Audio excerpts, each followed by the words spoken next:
What's happening, my brothers? Right, I've already got a video on anxiety, but we're going to do it again.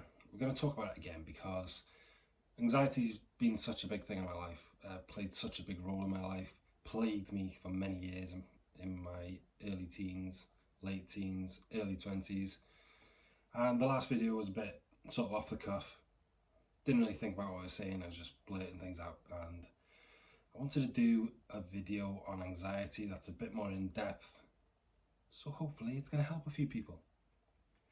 Before we start, come on, press the subscribe button. You know you want to, boys.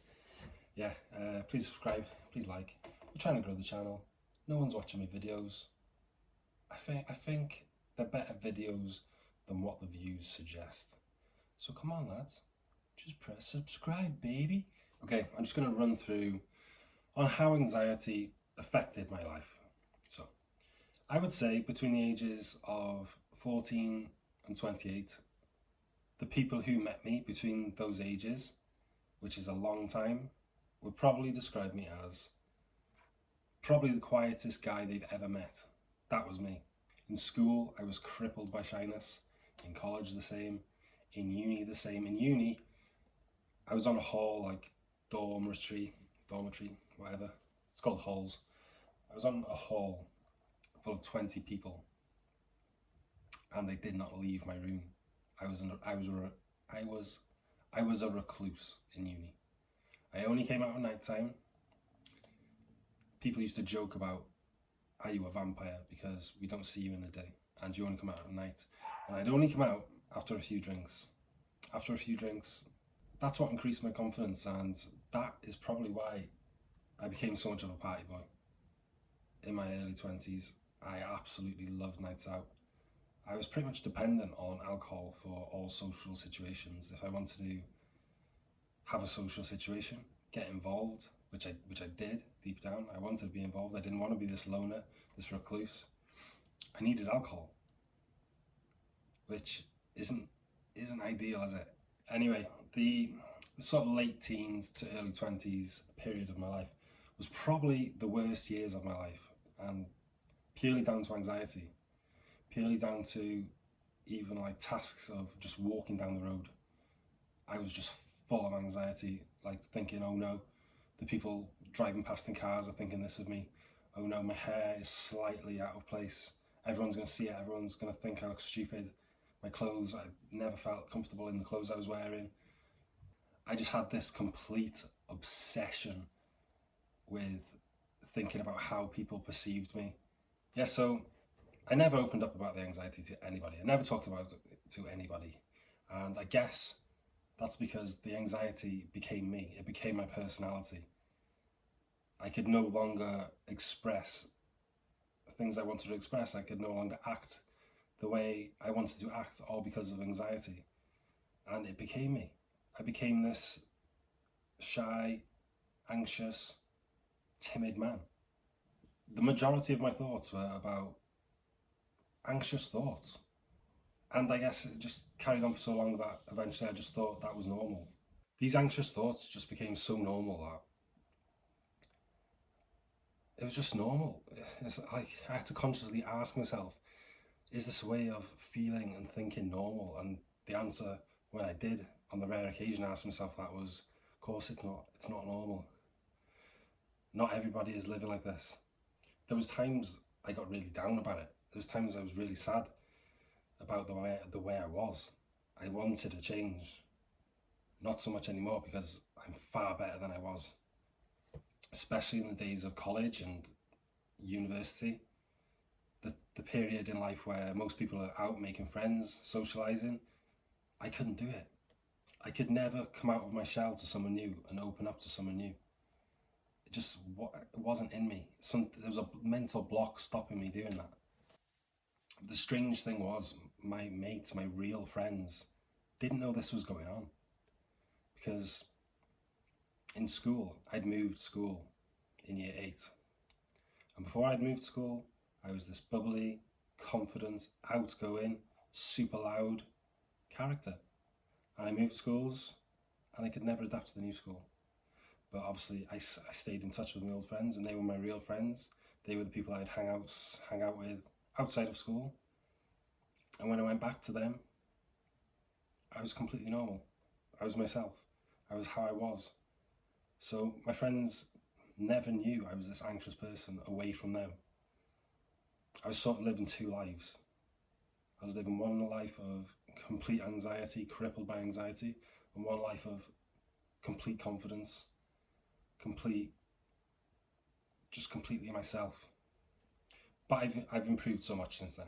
I've improved so much since 18. If my 18-year-old self could now see my 30-year-old self, I think he'd be pretty impressed. I'm pretty surprised about how little I care about it these days. These days I'm living a normal life. I'm able to leave my house without any anxiety. I'm able to walk in a gym without having anxiety, which a lot of people can't do. A lot of people can't walk into the gym without getting gym anxiety. I'm able to do that these days. So I have, in a sense, beaten it, or beaten the biggest part of it. And this level I'm at now, even though it's better, I can still improve. And even though it's good, well, it's good from my perspective, I kind of know deep down that there's more. I could be doing more. I'm in a sort of comfort zone now where, because it was so bad before, and I'm happy with the progress, I'm sort of in a comfort zone where I don't want to push on again. And I've got to try and push on again. Because when I really think about it, if I really think, am I living life to the 100% best way I could? The way exactly I want to live life? No, because there's still little bits holding me back, still little bits in my mind that I do get anxious about certain things every now and then. How did I go from place A to place B? It sounds so stupid. Well, it doesn't sound stupid, it's the same as anything. Just practice. It's just practice. It's forced practice. It sounds bad, but you've got to force yourself to do the one thing you're terrified to do, and that's go out and interact with people. If you stay in your comfort zone, you're never going to improve. You're just going to stay the same. Do you really want to be living an anxiety-ridden life? If you don't want to, you have to do that thing that you're terrified to do. And you have to force yourself to do that. Because the more times I actually did that, the more times I actually put myself out there and went out my way to start a conversation with someone, the less and less scary that doing that became. Because every time I was doing that, I was just training my mind. I was kind of training myself to know that this isn't as bad as your mind wants you to believe it is. It's kind of training your mind to just think, look, you're not going to die if you say hello and start a conversation with someone. They're not going to judge you. No one really cares what you say, what you do. People are focused on themselves. People are very egotistical. Just focus on yourself. And for me, I have to keep doing it. I have to keep trying, because if I don't go out there, put myself out there in social situations, I go back into the old mindset of thinking, oh, people are judging me. Oh, I don't really want to talk to this person. I go back into thinking that. It's constant practice. It's kind of the same with the gym. The first day you walk into a gym, you are nervous as hell. But then you're there and you're doing the exercises and you realise, oh, not everyone's looking at me. I thought everyone would be looking at me. They're not. And you go again. And you go again. And it gets easier. And it gets easier because you're building up evidence in your mind that, look, this isn't scary.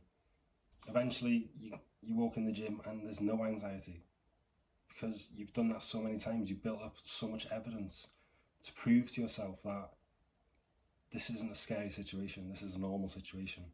The gym becomes normal, just as socializing will become normal.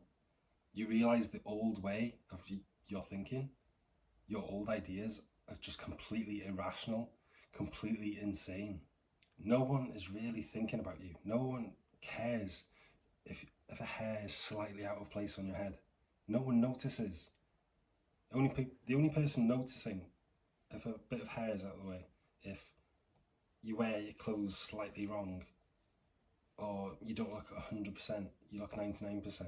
The only person noticing that is yourself.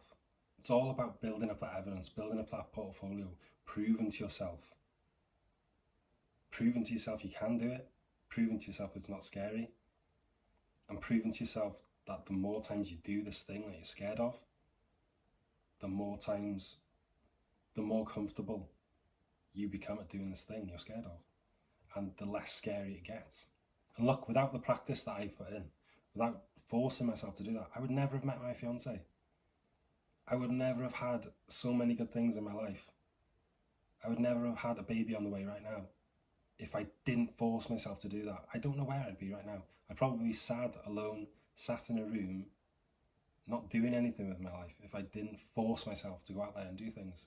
When I met my girlfriend, I went into work on overtime with the intention of introducing myself to the hot girl on the opposite shift.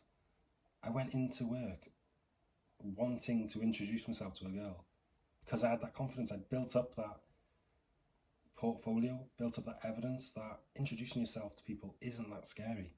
Social situations are not that scary. And that would not have been possible without me practicing. I hope this helps someone. Please subscribe. Please. I need more views, boys. Yeah. Get after it, lads. Hopefully that helps one of you.